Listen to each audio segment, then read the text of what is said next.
Amen. Mais personne n'a le pouvoir de mettre un point dans la vie. Peut-être un tel pouvait être quelqu'un dans sa vie.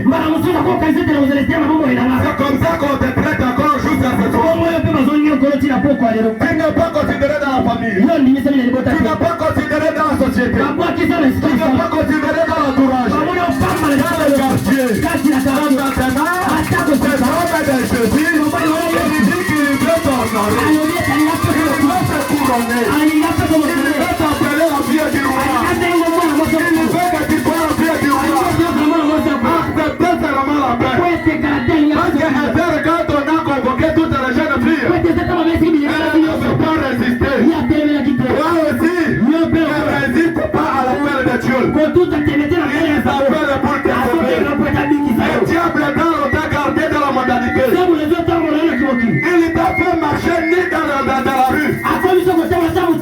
Il a marché ni dans la rue. Quand une femme marche avec la culotte, la Bible dit, c'est la chose horrible. C'est quelque chose de puante.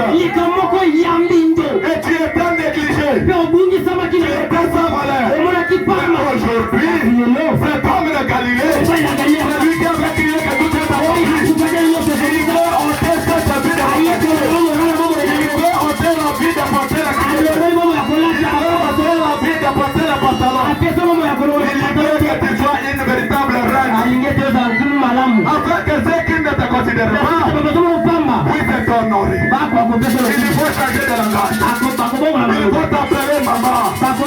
Il faut t'appeler papa. Amen. Et Dieu que nous avons, il a le même principe. Il a la même puissance. Lui le Dieu, il a honoré un seul. Il est capable de vous honorer. S'il ne peut pas vous honorer, alors il n'est pas Dieu. Il n'est pas Dieu. Le Dieu qui avait honoré Daniel. Daniel aussi a été déporté dans un pays étranger. Lui n'avait pas voulu prendre le droit de naître.